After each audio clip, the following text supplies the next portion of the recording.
Hoje estamos celebrando aqui o aniversário da aparição da nossa mãe La Salete. 172 anos faz que ela veio à Terra para, através de Maximina e Melânia, transmitir ao mundo inteiro sua mensagem de oração, de conversão, de penitência, de volta para o Senhor. 172 anos faz que no coração dos Alpes franceses, numa altíssima montanha de 1.800 metros de altura, falou um coração doloroso, falou um coração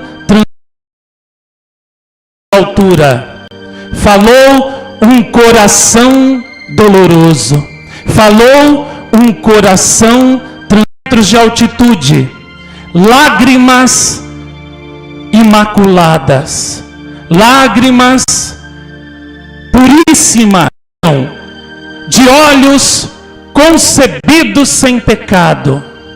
E essas lágrimas caíram sobre a humanidade, caíram sobre nós. 172 anos faz que numa altíssima montanha de 1.800 metros de altura, uma mãe sentada sobre uma pedra chorava, num monte deserto.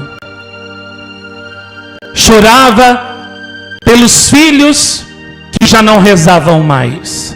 Chorava pelos filhos que na quaresma não respeitavam mais a morte do seu filho, a paixão do seu filho, e iam ao açougue como cães. Chorava por filhos que iam à igreja só para rir das coisas santas, das coisas de Deus.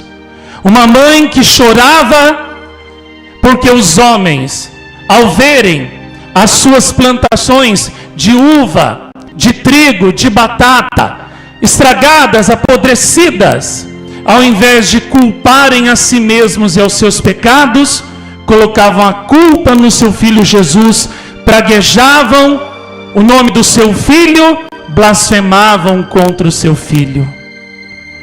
Uma mãe que chorava porque o povo já não tinha mais amor por seu filho, respeito por seu filho. Um povo que já não respeitava mais o domingo, o dia do Senhor.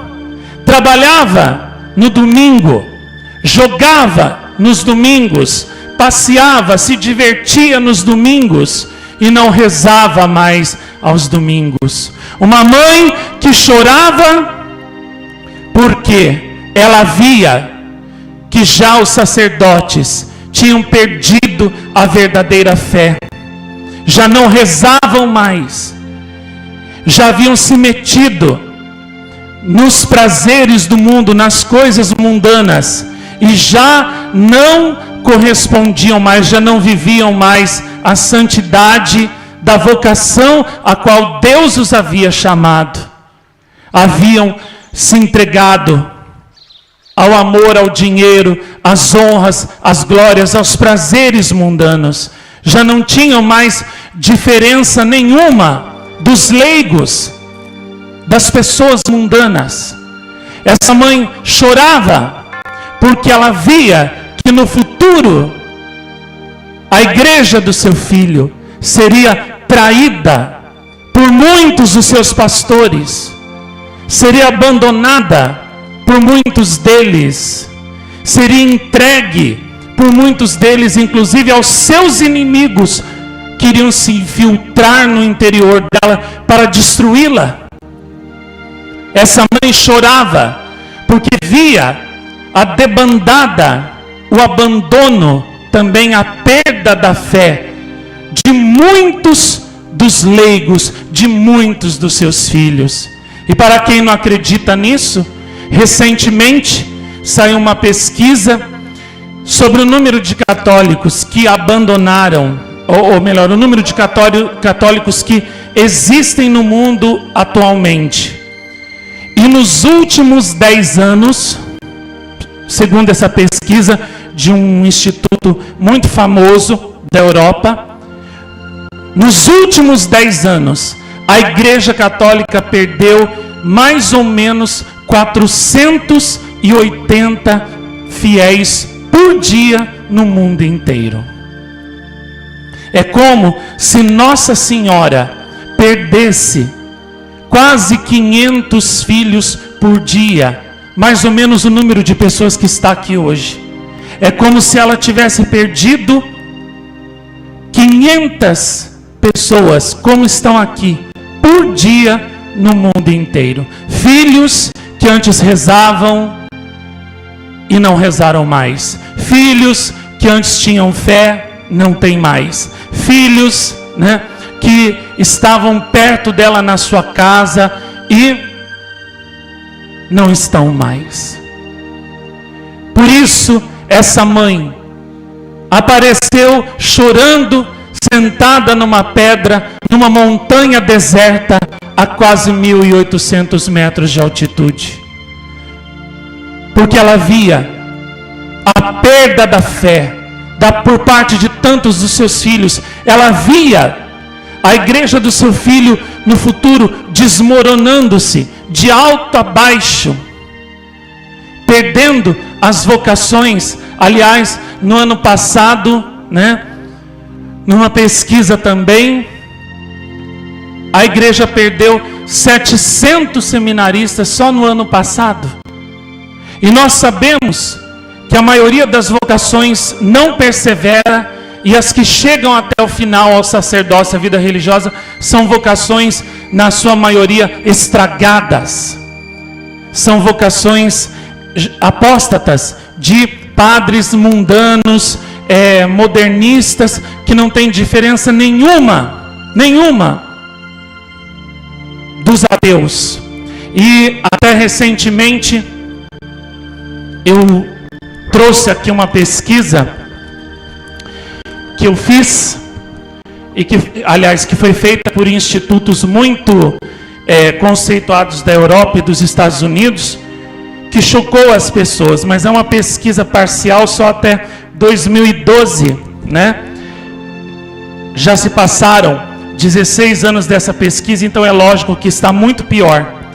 Para vocês verem os motivos do porquê essa senhora chorava naquela alta montanha deserta, diante daquelas duas crianças abençoadas.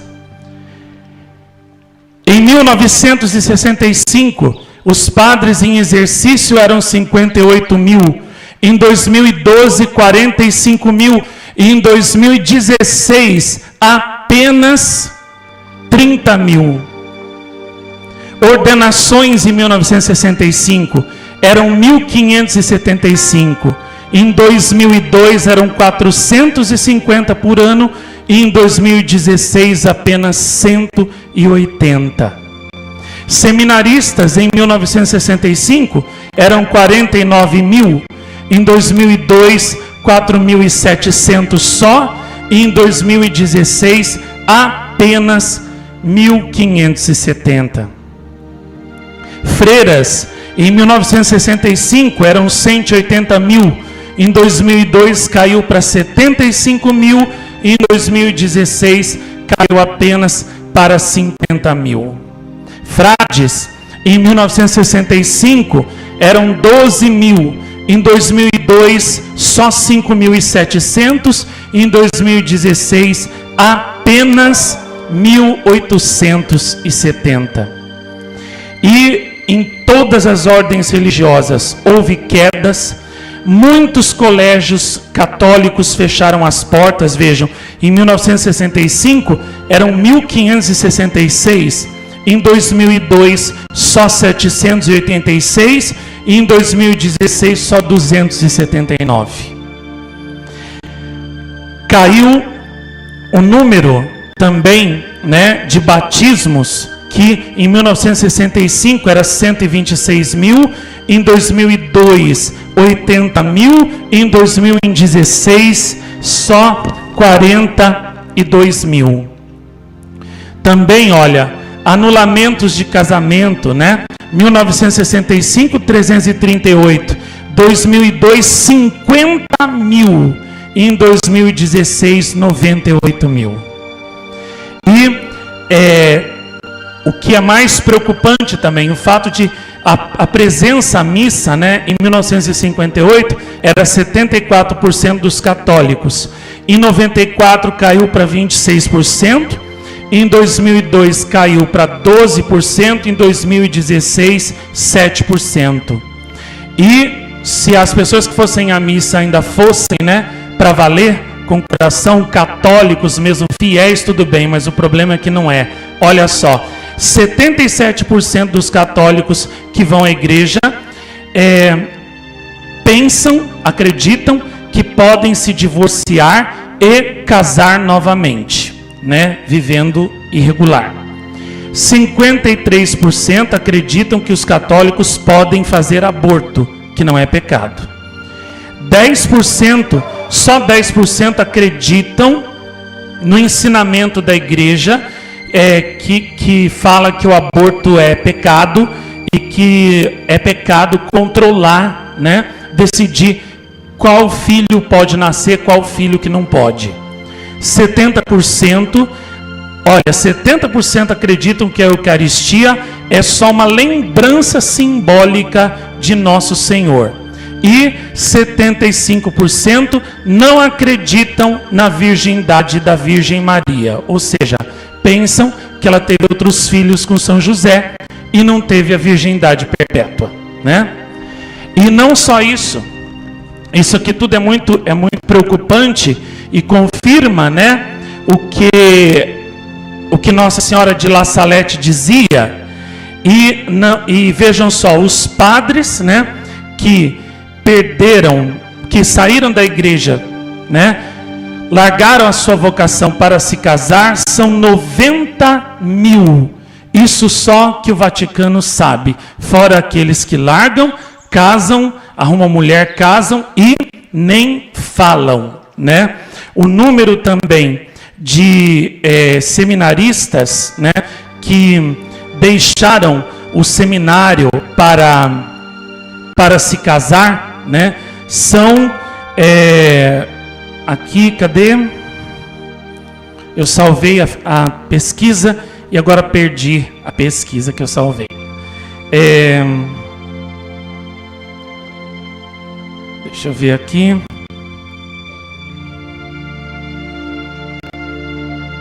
Aqui. Olha só. O número de seminaristas que estava no seminário e saiu para namorar, né, e casar no ano passado foram 890 seminaristas. Isso tudo por quê? Porque hoje em dia os meios de comunicação, né, as músicas, internet, filmes, tudo leva os jovens a quê?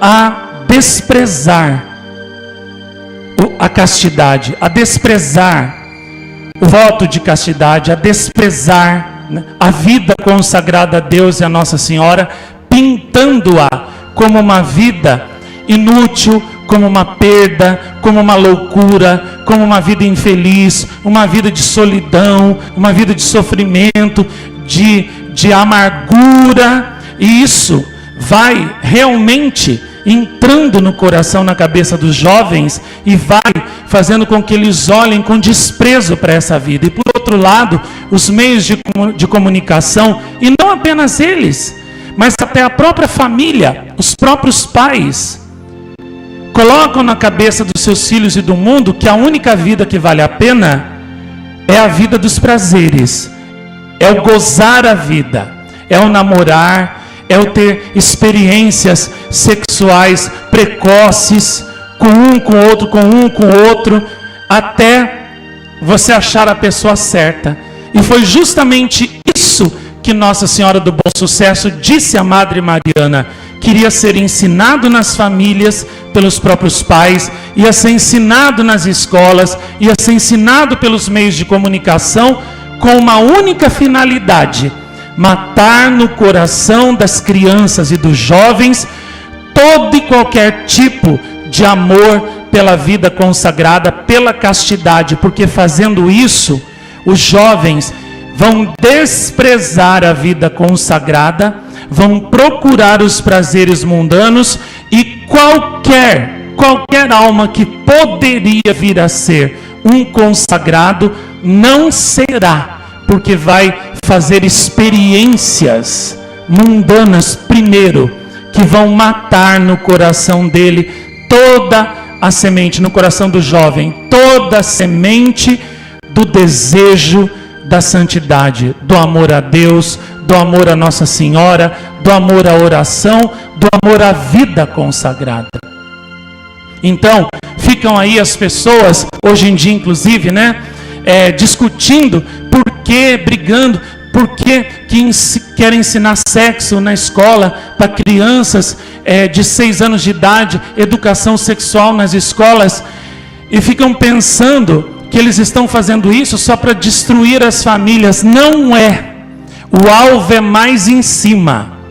O que eles querem destruir com isso é a Igreja Católica, é a fé católica, fazendo o quê? Com que os jovens tenham precoces experiências mundanas e com isso desistam completamente de se consagrarem a Deus e a Nossa Senhora na vida consagrada.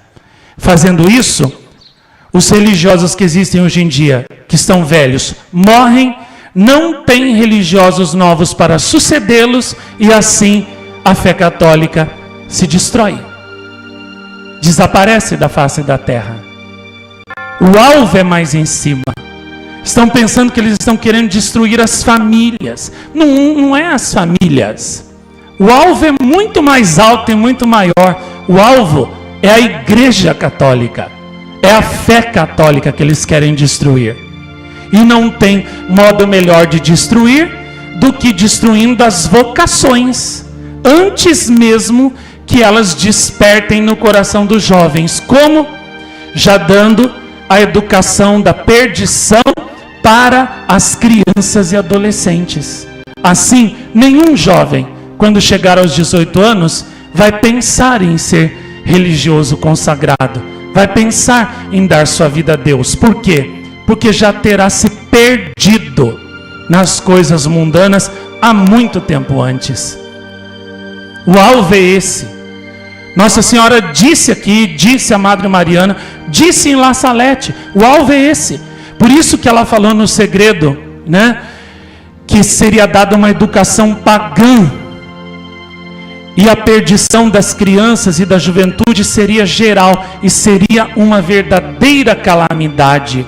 E vejam, essa onda de secularização, de apostasia, está tão grande que vocês vejam que até os sacerdotes que já estavam há muito tempo consagrados, nem eles estão resistindo. Veja, em Portugal, só Portugal, em 15 anos, a igreja perdeu 600 padres. Em 15 anos que deixaram a sua vocação para arranjar mulher e morar junto com elas. Estão vendo? É a apostasia. E olha que Portugal não é um país muito grande, A população de Portugal é praticamente a mesma da cidade de São Paulo. Então, não é muito grande. E 600 sacerdotes num lugar que não é tão muito grande, num país que não é tão grande assim, é uma calamidade. É uma calamidade espiritual. Vocês vão dizer, mas talvez era padre que não era bom, que já era apóstata mesmo, por isso que caiu, não rezava. Claro que era. Se rezasse o rosário, claro que não teria largado a vocação. Você já viu um sacerdote que reza o rosário sinceramente, todo dia, para não largar a vocação? Não. Você já viu um sacerdote que ama os santos, que fala da vida dos santos, larga a vocação? Não. Uma senhora mesmo mandou uma mensagem para mim dizendo que numa paróquia dela em São Paulo, nos anos 70, a igreja era cheia de santos, O padre era bom, falava da vida dos santos, rezava o terço com o povo. Quando tirou os santos da igreja, todos os padres que sucederam lá, todos largaram a vocação e arranjaram mulher. Aí depois veio um outro sacerdote idoso que repôs os santos na igreja. Colocou tudo de novo. Parou a onda de padre que largava a vocação para arranjar mulher. É lógico que um sacerdote que reza o rosário, que gosta dos santos, não larga a sua vocação. Por quê? Porque ele tem a vida mística. Ele pratica a sese, a oração, a imitação dos santos, a imitação de Nossa Senhora, né? O espírito de sacrifício. Então é lógico que o demônio não consegue derrubar, não consegue arrastar para o mundo. Isso é óbvio. E por que Nossa Senhora chora? Justamente porque ela veio em La Salette dar o remédio para a igreja, mas a igreja recusou o remédio. Pelo contrário, perseguiu Maximino e Melânia até o fim. Melânia praticamente teve que fugir para a Itália, porque na França ela não podia nem ficar mais, de tanto que o clero perseguiu ela. Maximino morreu à míngua na rua, porque os bispos proibiram todos os católicos da igreja de darem ajuda a Maximino, darem emprego a Maximino, darem comida e remédio a Maximino. Por isso que o menino morreu na rua, né? A míngua de tuberculose, devido a ficar exposto à neve, ao frio da França, naqueles Alpes ali, a temperatura chega a 30 abaixo de zero. Maximino dormia na rua, recoberto de neve. E o corpo de nenhum ser humano foi feito para aguentar isso. Por isso que ele contraiu o bacilo de Koch, a tuberculose, que o levou à morte prematura apenas aos 40 anos. Tentou ser sacerdote, mas o bispo chegou para ele e disse assim: se você negar que viu aquela senhora, se você negar tudo que ela disse, se você negar o segredo, eu permito que você seja padre e celebre missa. Do contrário, você está expulso daqui. Ele disse: o senhor está me pedindo para eu negar tudo que a bela senhora me disse a troco de ser padre? Nunca.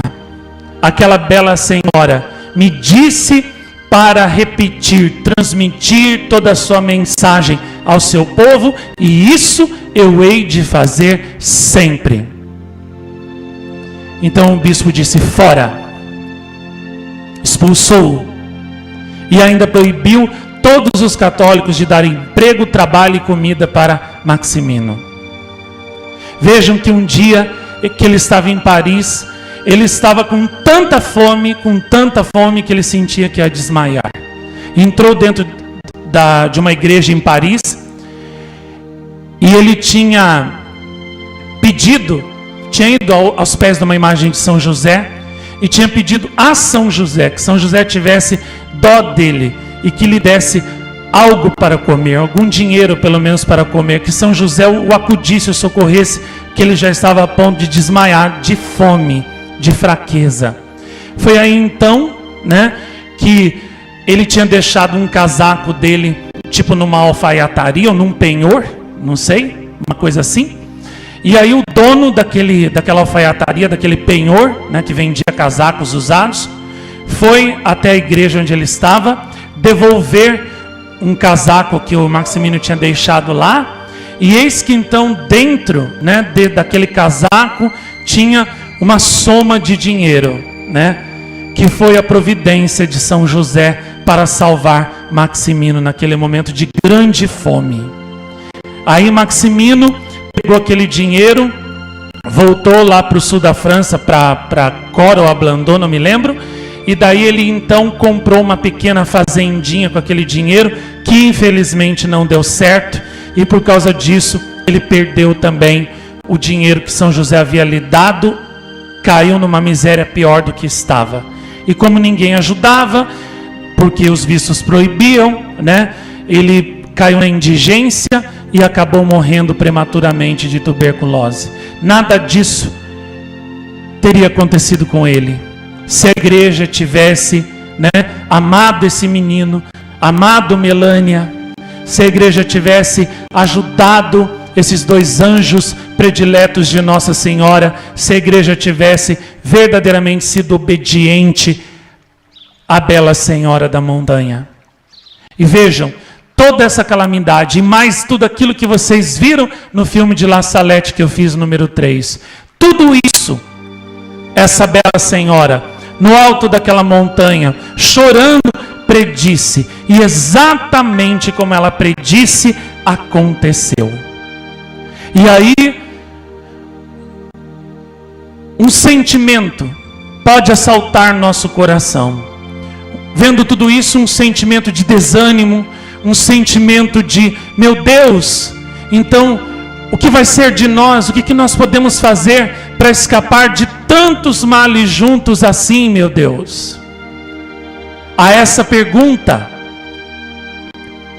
eu respondo dizendo: existe uma salvação para nós. Existe uma saída para nós. E essa saída, essa salvação, esse remédio salutar do céu, que pode resolver todos estes problemas para nós, está aqui nas minhas mãos. E se chama Santíssimo Rosário da Virgem Maria.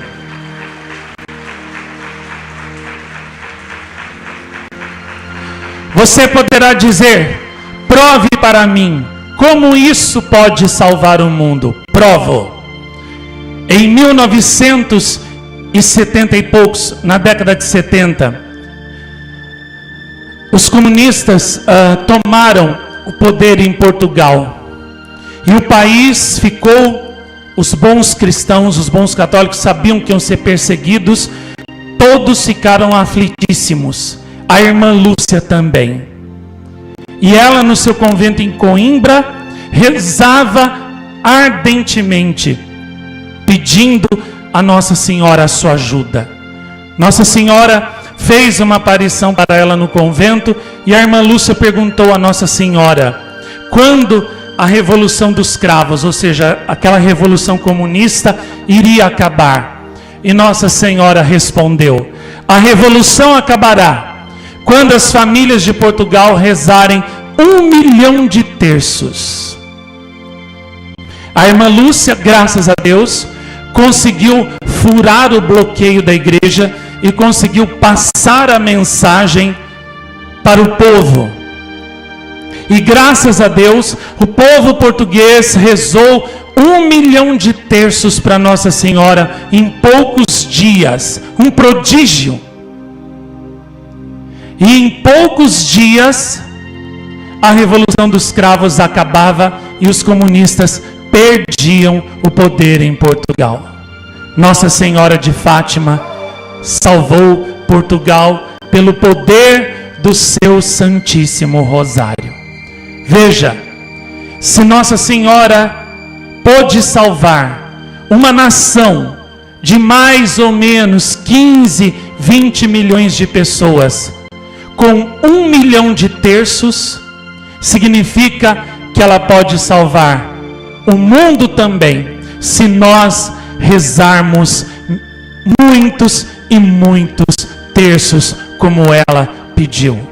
Nós podemos, em 46, logo depois da Segunda Guerra Mundial, 46, 47, o exército russo queria invadir a Polônia, os comunistas.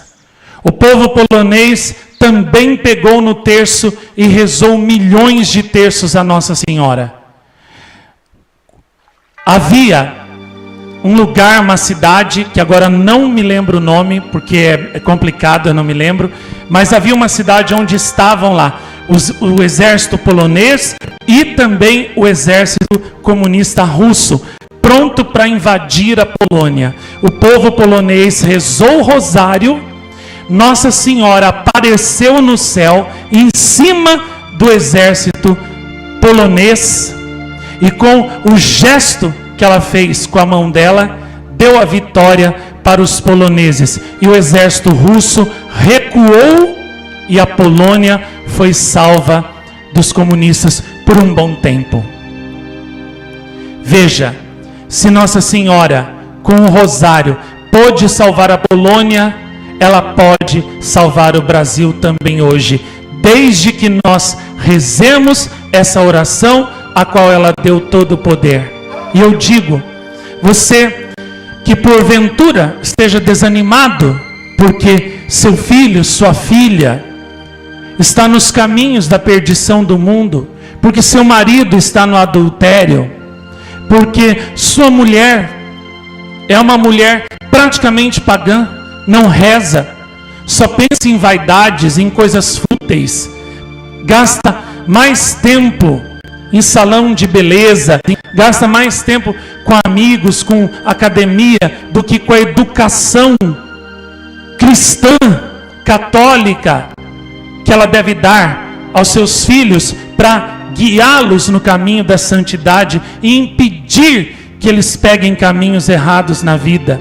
Se seu marido gasta mais tempo com o jogo de futebol do que com os seus filhos, não ensina os seus filhos a rezar, não ensina os seus filhos as coisas de Deus, não fala para os filhos de Nossa Senhora, dos santos, e deixa o demônio, o inimigo, entrar dentro da sua casa, da sua família, e devorar, destruir tudo, colocar tudo que é mal no coração dos seus filhos, e enquanto isso ele não coloca nada de bom no coração dos seus filhos, porque sempre está ocupado com o jogo de futebol quando não está trabalhando. Um homem, completamente materialista, que só pensa em ter carros e carros, festas, churrascos, bola, ser o mais rico da cidade, enquanto isso os filhos morrem espiritualmente, e o demônio a cada dia vai colocando no coração deles, dos filhos, tudo que é mal, só prazeres, só coisas materiais, só coisas mundanas, que matam a alma e criam filhos desnorteados, que não sabem, não conhecem o sentido verdadeiro da vida, não conhecem a finalidade da vida, não sabem por que estão nesse mundo, nem para onde vão depois que morrerem, não sabem rezar, não são capazes de um ato de amor por Deus, de um ato de amor por Nossa Senhora, nem tampouco de um ato de amor pela humanidade. Não são capazes de renunciar ao próprio egoísmo, a si mesmos, e ter altos ideais de salvar a humanidade, de salvar as almas. Não são capazes. Criam filhos egoístas, mundanos, materialistas, que não são capazes de dedicar suas vidas a algo maior, a um ideal maior, a um plano de amor maior, a servir a Deus, a salvar almas para Jesus e Maria. Filhos que só vão perpetuar esse ciclo de egoísmo, esse ciclo de materialismo, esse ciclo de famílias que não rezam, famílias que não amam a Deus, famílias que não têm fé, famílias que para Deus não servem para nada. Como se diz lá no livro do Provérbios, o Eclesiástico, já não me lembro mais, minha memória está fraca, lá diz: Deus não tem necessidade de filhos inúteis, nem de uma nação de pecadores.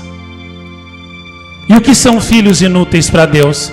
São filhos que não rezam, são filhos que não trabalham para salvar almas para Ele, são filhos que não são capazes de um ato de amor por Ele, por Nossa Senhora, de um ato de amor pela salvação das almas. São pessoas que só pensam nas coisas mundanas, são egoístas, acham que a sua vida é sua, não é de Deus, não pertence a Deus, e se recusam a dar a sua vida a Deus, se recusam a dar o seu sim a Deus, se recusam a servir a Deus, se recusam a fazer de suas vidas uma vida útil para Deus e para a salvação do próximo. Só vão continuar esse ciclo de famílias sem Deus que existem hoje em dia. Nada mais.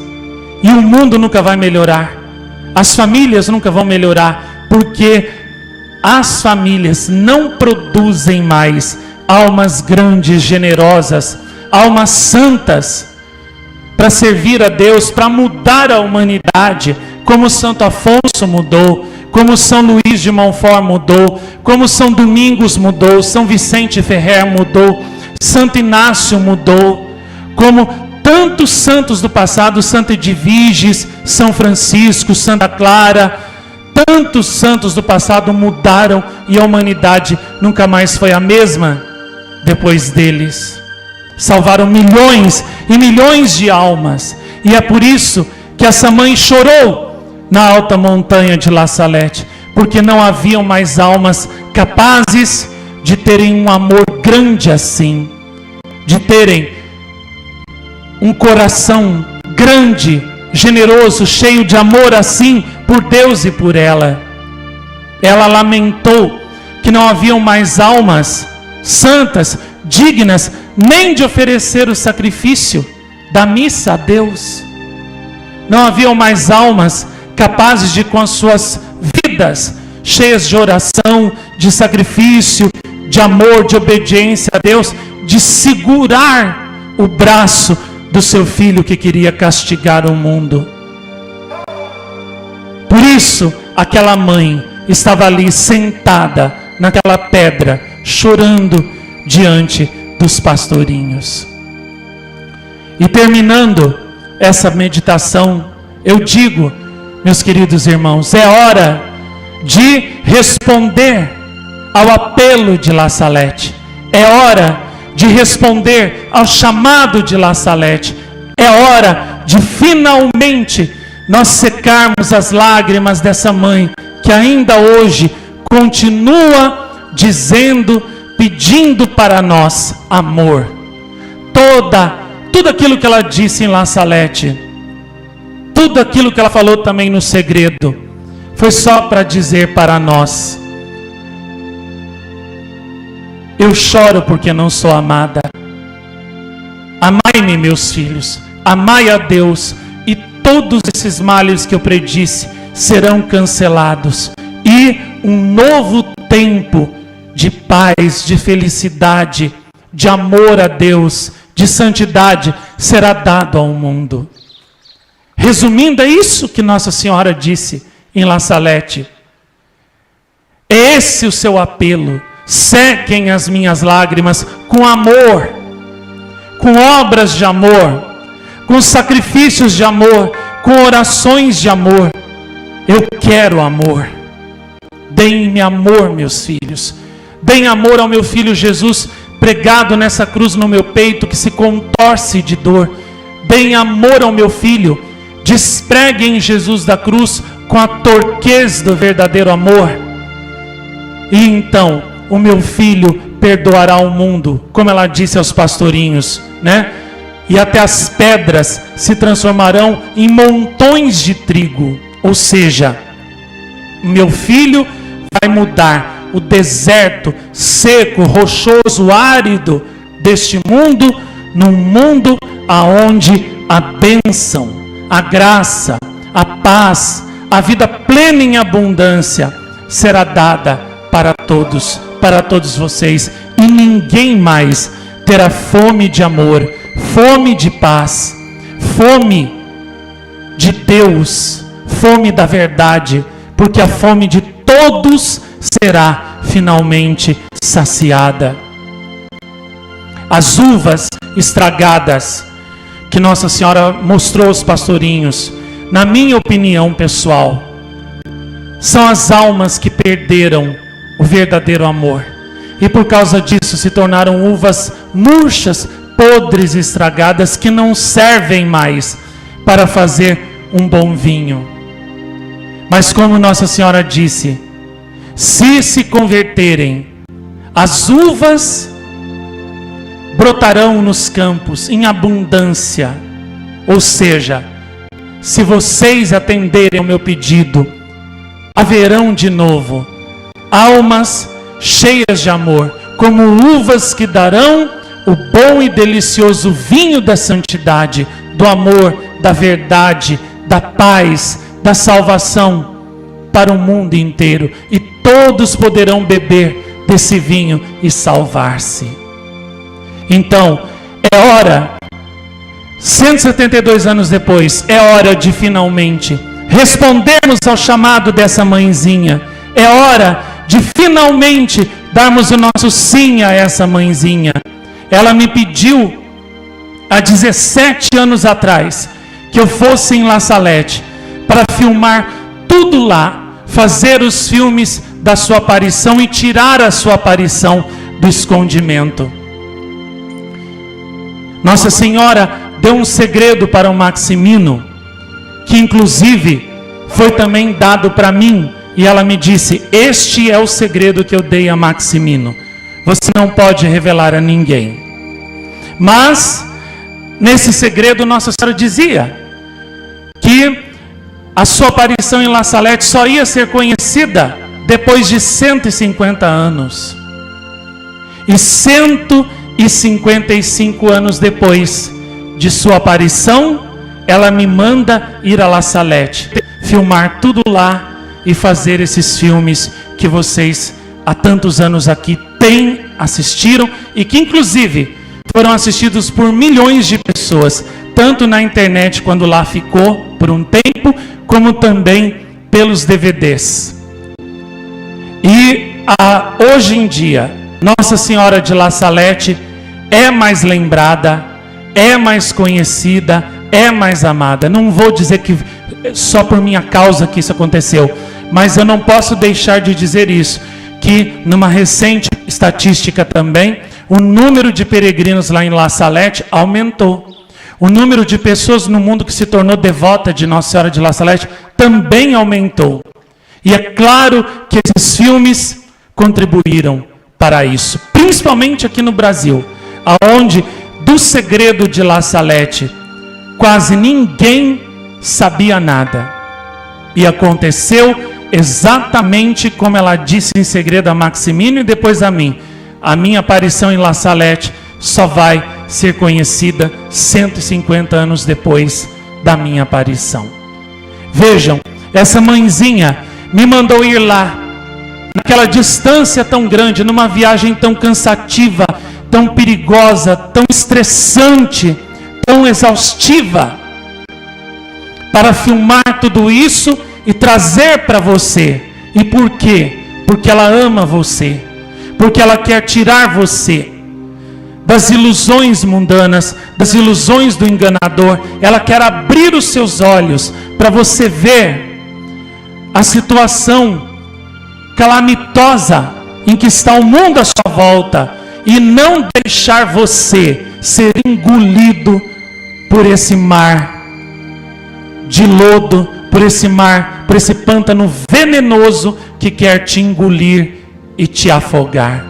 Ela veio através desses filmes abrir seus olhos, sacudir você, tirar você do caminho da perdição por onde você ia e colocar você no caminho da salvação. No primeiro filme de La Salette, quando eu terminei, eu disse a Nossa Senhora, que enquanto eu vivesse, eu iria fazer tudo para que todos vissem aquele filme e secassem as lágrimas dela e consolassem o coração dela. E hoje eu repito, como eu queria ter 1000 corações para dar todos esses 1000 corações a Nossa Senhora, para amá-la no lugar de tantos dos seus filhos ingratos que não querem amá-la. Como eu queria ter milhões de corações para entregar para ela no lugar de tantos filhos que não querem amar essa mãe, que não querem sentir a doçura maravilhosa que é chamar Maria de mãe, que é chamar Maria Santíssima de minha mãe, que é poder dizer: a mãe de Deus, a mãe do Criador, a mãe do Salvador é minha mãe também. Como eu queria ter 1000 corações para dar a essa mãe no lugar de tantos filhos que mesmo vendo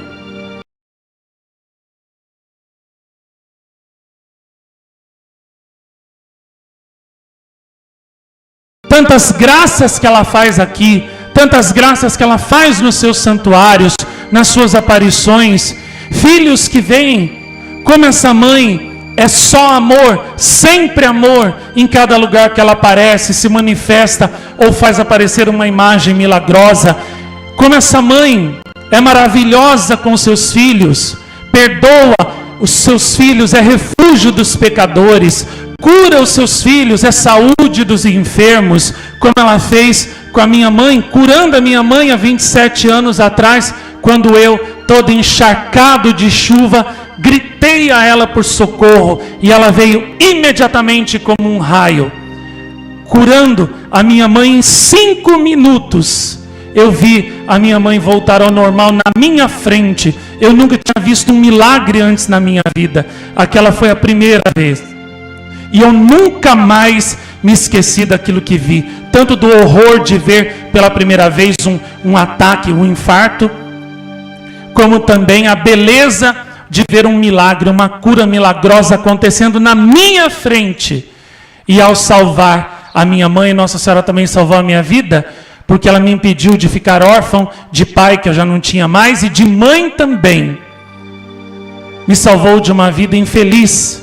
Eu disse a ela: se a minha mãe morrer, eu não quero mais viver, porque já não tenho pai, sem mãe também, então eu não quero mais viver.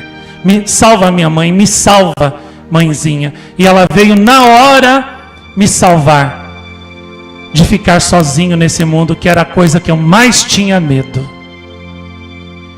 Ela provou para mim o seu amor naquele momento. Ela prova, ela mostra para os filhos que confiam nela, que clamam a ela com fé. Ela mostra a sua bondade. E ela mostrou para mim naquele dia, e eu nunca mais esqueci. Nunca mais também me separei dela. E prometi que enquanto eu vivesse, rezaria o terço, rosário todo dia. E aonde eu fosse, eu iria falar da grande bondade dela para comigo, e a serviria enquanto eu vivesse. Ela mostra para os seus filhos a sua bondade, cura os seus filhos, é saúde dos enfermos. E quantos homens, quantos filhos, mesmo vendo toda essa bondade dessa mãe, não querem o amor dessa mãe. Então eu queria ter 1000 corações para amar Nossa Senhora, no lugar desses que não querem dar seus corações a ela, que não querem amá-la.